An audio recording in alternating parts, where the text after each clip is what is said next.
It's funny how one bad decision can lead to the most satisfying revenge story of your life.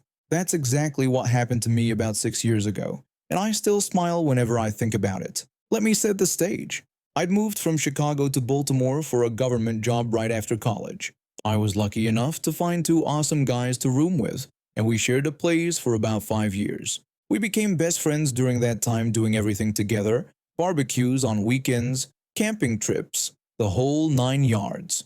Eventually, one of my roommates, my closest friend, left our workplace to become a Secret Service agent, which is important for later. As my friends started moving out one by one, getting married and buying their own places, I thought I'd make a smart financial decision. I bought a house in 2007, literally months before the housing market crashed. Talk about terrible timing. Suddenly, I owed way more on my mortgage than my house was worth, and I was struggling to make ends meet. I had a couple co-workers move in to help with the bills, but they only stayed about a year before abruptly moving out with barely any notice. I was desperate to find anyone, to help cover the mortgage, or I was going to lose everything. That's when I met my soon-to-be nemesis. I'll call him the fake vet since names aren't allowed. After posting on every rental site I could find, fake vet's application stood out. He claimed to be a military veteran who had served multiple tours overseas and was now working as a sous chef at a local restaurant. During our initial meeting, he seemed friendly, respectful, and most importantly, financially stable. I was so desperate that I skipped some of the background checks I should have done. Big mistake. The red flags started appearing immediately after he moved in.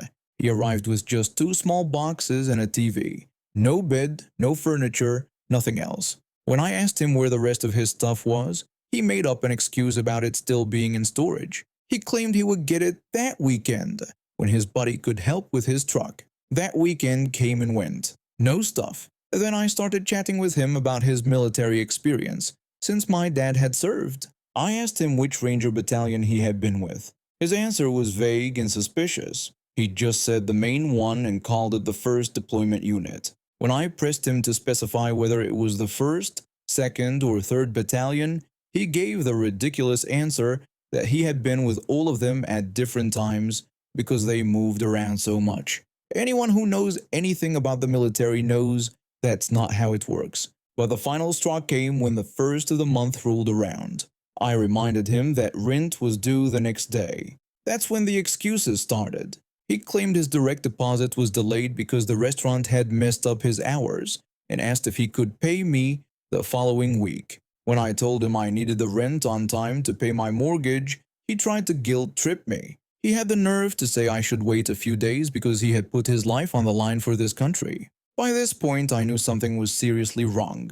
I told him he needed to move out by the end of the week. Surprisingly, he agreed without much argument and was gone the next day. I felt relieved until I tried to buy new locks at Home Depot and my card was declined. When I checked my bank account, I nearly had a heart attack. It was completely empty. Every cent I had gone. As I frantically called the bank, I discovered that fake vet had stolen my checkbook and written several checks to different people. I was devastated. The mortgage was due in 3 days and I had nothing. In my panic, I called my Secret Service friend to vent. I poured out my story to my friend, telling him how stupid I felt and explaining that the fake vet had completely cleaned out my account. My friend told me to slow down and asked for every detail I could remember about the guy. I gave him everything I could think of: physical description, where he worked, the fake military stories.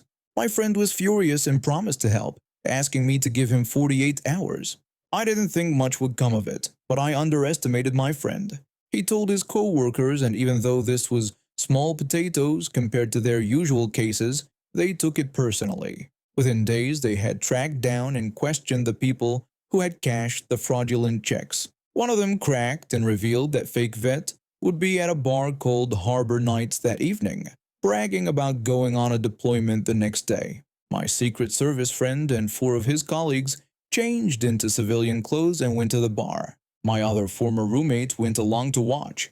According to what they told me later, fake vet was buying drinks for everyone, announcing loudly that he was shipping out to serve our country and wanted to celebrate. He was standing at the bar, my credit card in hand, when my friend stood up. My Secret Service friend shouted that he was United States Secret Service and that fake vet was under arrest. Three agents tackled fake vet to the ground while he screamed in confusion. They cuffed him and dragged him outside where two black government SUVs were waiting. My former roommate said the entire bar went silent for a full minute afterward. When they interrogated him, fake vet broke down crying. My Secret Service friend made him add to his written confession that he had never served in the military and falsely claimed to be an Army Ranger. Fake vet couldn't understand why the Secret Service was arresting him for check fraud. My friend simply told him it was because he had robbed the wrong guy's roommate. The bank returned all my money within days under their fraud protection policy. Fake vet took a plea deal and spent 6 months in jail. I attended his sentencing hearing with my Secret Service friend, and the look on his face when he saw us sitting there was insane. The next roommate I accepted passed every verification with flying colors, and eventually became my wife. We've been happily married for 5 years now. Sometimes I wonder if I should thank fake vet for inadvertently leading me to meet the love of my life. But then I remember how close I came to losing my house, and I'm just glad he got exactly what he deserved. I never expected to spend my late teens hooked up to machines, but here I am. My life took a dramatic turn right before my 18th birthday when my kidneys failed. That's when dialysis became my new normal. Being in a wheelchair already made life challenging, but adding kidney failure to the mix, that was a whole new level of difficulty. Since I can't have a fistula due to my condition, I have what's called a permacath, a tube that goes into a large vein near my heart. The problem is, mine gets blocked every 3 to 4 months. When that happens, it's a whole ordeal to fix it. Last month, my permacath blocked again. My doctor suggested an anticoagulant injection to dissolve the blockage. It's not a simple procedure. The medication had to be pushed through very slowly by a machine, taking about 14 or 15 hours. The scary part is that anticoagulants can cause internal bleeding or other dangerous complications, so I had to be monitored in the ICU. My mom is basically my lifeline. Since I'm in a wheelchair, she handles everything for me, moving me, helping me eat, use the bathroom, everything. My doctor understood this and specifically gave permission for my parents to be in the ICU with me, even though ICU rules typically don't allow visitors. When I got to the ICU, I was placed next to an elderly man who had tubes everywhere. He was awake but couldn't speak. I noticed right away that one nurse seemed particularly irritated whenever my mom came in to help me. Let's call her the entitled nurse. Every time my mom would come to check on me or help me adjust my position, I have back problems and can't lie flat for long, the entitled nurse would glare at her. You could feel the hostility radiating off her. After the anticoagulant injection was complete, the ICU doctor and the entitled nurse came to check if the blood was flowing properly through my permacath. I was pretty out of it from all the other medications they had given me. The flow was good, but then the entitled nurse did something inexcusable. She left my permacath open while she walked away with the doctor. In my medication-induced haze, I sat up to drink some water. That's when disaster struck. Blood started pouring out of my open permacath. I don't know exactly how much blood I lost, but I quickly became dizzy. My oxygen levels dropped, and I passed out. The elderly man next to me couldn't speak, but he started banging his hand on his bed frame to get someone's attention. The entitled nurse came running in, saw what was happening, and frantically started closing my permacath. But it was too late. My bed, my clothes, everything was soaked in blood. My mom walked in at that exact moment and was horrified. She immediately asked what had happened to me. The entitled nurse simply stated that I had started bleeding. When my mom pressed for more details, clearly upset, the nurse shifted the blame onto me. She claimed that my mom should have taught me not to sit up whenever I wanted to. My mom was shocked by this response and tried to explain that I have back problems that prevent me from lying straight, and that I was also delusional from the medications. Instead of acknowledging her mistake, the entitled nurse ordered my mom to leave, insisting she wasn't allowed in the ICU.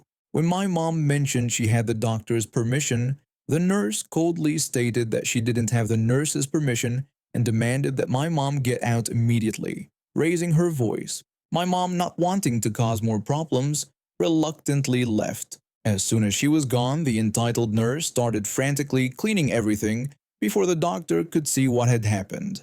She practically yanked me out of my blood-soaked bed to change the sheets, not caring that I was barely conscious. When I finally came to, my parents explained what had happened. I was furious. This nurse had not only made a potentially life-threatening mistake by leaving my permacath open, but she had also tried to blame me for it and kicked my mom out when I needed help. The day after I was discharged, the first thing I did was file a formal complaint on the hospital's website detailing exactly what had happened. To my surprise, the hospital took it seriously. The entitled nurse was called in for a meeting with administration and was fired. It turned out I wasn't the first patient to complain about her. Many others had suffered because of her carelessness, but she always managed to clean up the evidence before doctors could see, and the other ICU doctors tended to take her side. My complaint was the final straw that broke the camel's back. The hospital reviewed security footage from the ICU, which confirmed my story and revealed her pattern of negligence with other patients. I later received a call from the hospital administrator apologizing for my experience and informing me that they were implementing new protocols to ensure patient safety and proper oversight of all ICU staff. I've been working as a concierge at an upscale apartment complex for about 5 years now. It's mostly a quiet job, helping residents with deliveries, greeting visitors, and managing the occasional maintenance request. One thing that's always been crystal clear in our building's policy is the deeded parking situation. When someone buys a unit here, they also purchase specific parking spots in our garage. It's their property, just like their apartment. For the most part, residents respect each other's spaces. But then there was this one couple who moved in as renters about 6 months ago. From day one, they seemed to think the rules didn't apply to them. There's this wonderful elderly resident, I'll just call her Granny, who's been living here for over a decade. She owns a cute Mini Cooper that she drives to her weekly bridge club meetings and to visit her grandchildren. Granny owns Unit 304 and parking spot B42. The trouble started when the renter couple began regularly parking their economy car in Granny's spot. At first, Granny would come to my desk, confused. She would politely ask me if I knew who had parked in her space again. I knew exactly who it was, the couple in 512. I called them down to the lobby. When they arrived, I told them that they had parked in a privately owned spot belonging to another resident. The husband dismissively replied that there were around 20 empty spaces in the garage, suggesting Granny could park somewhere else. His wife added that since they were paying good money to live in the building, they deserved parking too. I tried explaining that I understood their frustration, but that wasn't how the system worked. Each parking spot was deeded property belonging to specific unit owners, and they needed to move their car immediately. They rolled their eyes and moved their car, but the next day, they were back in Granny's spot. This went on for weeks. Granny would complain, I'd call them down, they'd make excuses, move their car, and then do it again the next day. Granny said the couple had told her to just park somewhere else since there were plenty of empty spots. She couldn't believe their nerve. I apologized for the continued problems and promised to speak with them again. But nothing changed. Granny became increasingly frustrated, and I was running out of options since I couldn't tow a car from a private spot without the owner's permission. Then one Tuesday morning, everything changed. Granny had clearly reached her limit. I was at my desk when the renter couple stormed into the lobby, looking furious. The husband demanded that I get a tow truck right away, claiming someone had blocked their car in. His wife complained that they would be late for work and found the situation unacceptable. I checked the security cameras and had to suppress a smile. Granny had parked her Mini Cooper bumper to bumper with their economy car, effectively trapping it in her own spot. She'd also left a note on their windshield. I explained to them that it was actually Granny's deeded parking spot that their car was in, and she was simply parking in her own property. The husband protested, claiming she couldn't legally block them in. I told them that actually they had parked on her private property without permission, and I couldn't tow her car from her own spot any more than I could rearrange furniture in her apartment without her permission. The couple argued with me for nearly 20 minutes, demanding I do something. Finally, I called Granny's unit, even though it was only 7:30 in the morning. About 5 minutes later, Granny appeared in the lobby wearing her house coat and slippers, with her little Yorkshire Terrier tucked under her arm. Granny greeted me warmly and referred to the couple as the people who kept borrowing her parking spot. The wife apologized but explained they needed to get to work, pleading with Granny to move her car. Granny said she could certainly move her car for a fee of $150. The husband was outraged and refused to pay anything. Granny asked if they had read her note explaining that parking in her spot cost $150 per day, and they could leave a check with me, the concierge. The couple looked at me, but I just shrugged. The wife complained that the situation was ridiculous and emphasized their need to leave immediately. Granny told them there would be an additional $50 charge for waking her up so early for their emergency, explaining that her morning routine was very important at her age. The husband reluctantly agreed and asked when she planned to leave so they could retrieve their car. Granny smiled sweetly while scratching her dog's ears and explained that, being retired, she had nowhere to be that day. She would leave her spot when she was ready. She reiterated the price was now $150 for the day, plus $50 for waking her in cash. They should leave the envelope with me and she would move her car after receiving their rental fee. With that, she left to walk her dog. With that, Granny strolled out the front door with her dog, leaving the couple sputtering in the lobby. After another 10 minutes of complaining, they finally realized I couldn't help them. They reluctantly went to the ATM across the street and came back with $200 cash in an envelope. When Granny returned from her dog walk, which seemed longer than usual that day, she counted the money carefully, nodded with satisfaction, and went to move her car. Word of Granny's parking enforcement spread quickly throughout the building. The couple never parked in anyone's assigned spot again, and for almost 2 years afterward, we didn't have a single issue with parking violations. 3 years ago, I landed my dream job at a tech consulting firm. It wasn't just the work that made it special, it was my team. We were 5 people who clicked perfectly, each bringing different skills to the table. For the first time in my career, I actually looked forward to Mondays. The problems we solved together were challenging but exciting, like puzzles that kept my brain engaged. The only dark cloud in this otherwise perfect job was a senior VP. I'll call him the Creep. The Creep had been with the company for over a decade and was best buddies with all the executives. This gave him a sense of untouchability that he exploited to the fullest. During my first week, a colleague pulled me aside in the break room. She warned me that all women in the office avoided being alone with the Creep because he said inappropriate things and sometimes got handsy. She added that nothing had gone beyond that point, but I should still be careful. I thanked her for the warning and told her I would keep my distance. And for 2 years, that's exactly what I did. I'd occasionally get uncomfortable comments from him in passing, but I managed to limit our interactions. This wasn't ideal, but I loved my job too much to rock the boat. Then one Thursday evening at our team's weekly happy hour, my co-worker, I'll call him the gentle genius because he truly was brilliant but shy, let something slip that made my blood boil. He mentioned quietly that he didn't know how much longer he could handle the Creep's behavior. We all stopped mid-conversation. I asked him what he meant, surprised that the Creep was bothering him too. The gentle genius had some neurological differences that caused minor tics and a unique speaking pattern. He was also prone to anxiety in social situations. As he explained what had been happening, my anger grew with each word. The gentle genius explained that the Creep had been seeking him out almost daily. He described how the Creep would mimic his speech, make fun of his tics, and even called him the R word the previous week. He shared that the Creep kept questioning how someone like him could possibly be qualified for this job.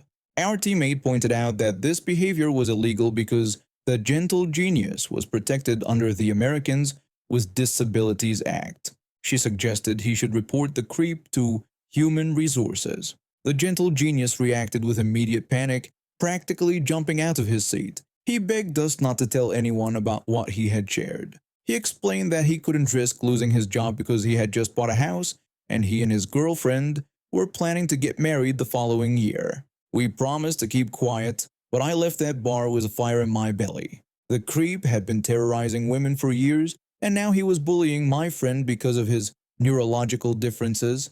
No, this ended now.